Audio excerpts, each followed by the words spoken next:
Well, yeah, we keep hoping for the best days to come, where our own professionals and academia are recognized and their effort really makes sense and or a contribution, a direct contribution to the society.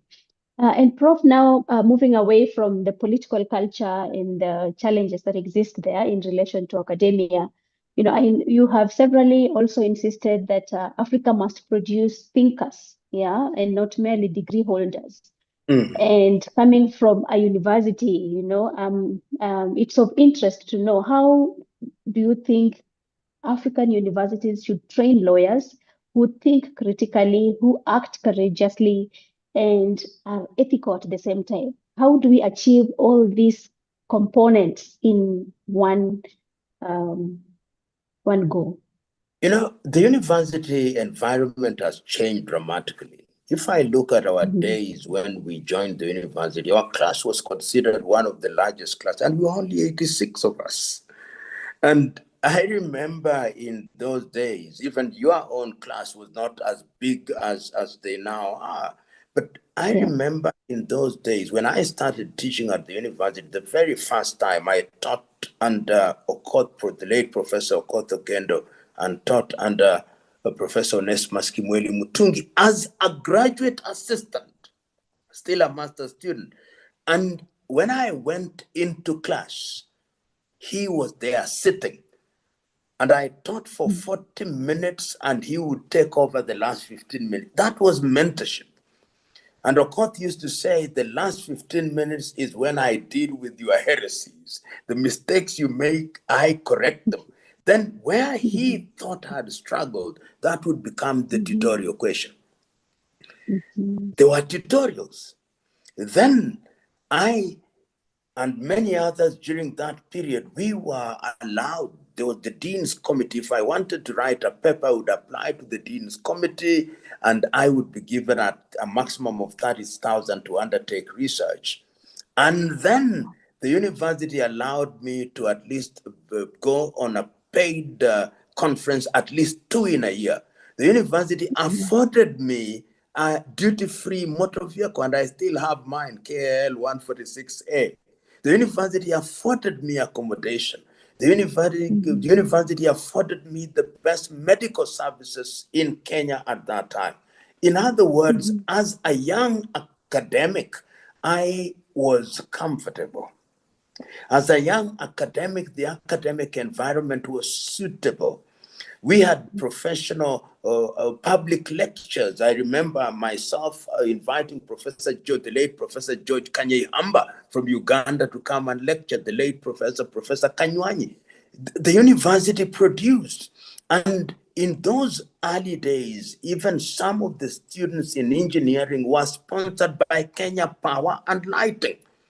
Students in agriculture were already working and they were therefore coming to the university to hone their skills.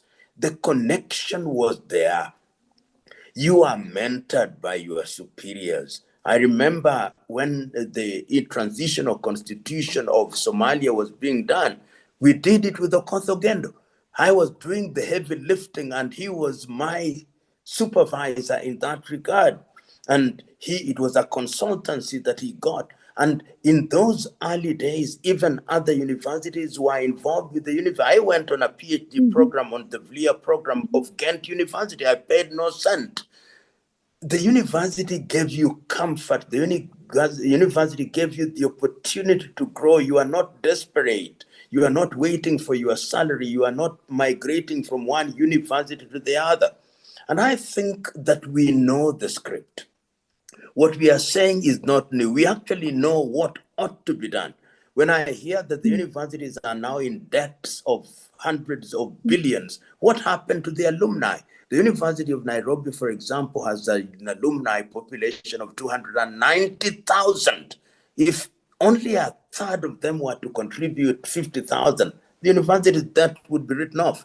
And to come to the question on how we teach, therefore, remember when the second faculty of law was being established in Kenya, it was not just somebody waking up and going to some rural village and say, we now want a faculty of law. There was the committee, Professor McKay Commission, which recommended that Moi University teaches law, but differently from University of Nairobi, clinical teaching. The medicine was the same. And I remember myself and Dr. Chebi were the very first people to be taken to Case Western Reserve University in Cleveland, Ohio, to be taught on how to teach clinical law. And these were things that were being done deliberately so that you produce a lawyer who is confident. Because when you've been to international conferences, when you've written in journals, and you are confident, it doesn't matter where you go. You know that you are worth your weight in gold. You know your PhD is worthy. What do you fear? You're as good as anybody in the world. And in those days, if you look at how we have been, I've given lectures at Harvard, at all these universities. And so there's nothing that intimidates me. I remember I gave a lecture at the Harvard University to law students, and I asked in the presence of, why do you say you are the best university in the world? Are you good in Ugandan law? Of course, I was being cynical about it, but they define themselves as being good. How you define yourself, and once you've defined yourself, you must match your words and with your deeds. Many universities in Africa, if you look at their journals, a journal comes 1 year, after 2 years, the journal is dead. But go to leading universities in Asia, in Europe, they'll tell you our journal has been in existence for the last 150 years. And you have an experience, you publish. You send your article to a journal in some countries, you queue for 2 years because they are not in a hurry to publish you. But why don't we publish our own journals, which are then refereed and are good and responding to a very reality? So my short, sharp answer to your question, the time is for us to wake up and to go back to the glory days. The University of Nairobi was a stellar university. And if you look at its alumni, wherever they are in the world, both here and locally, they're as good as anybody in the world.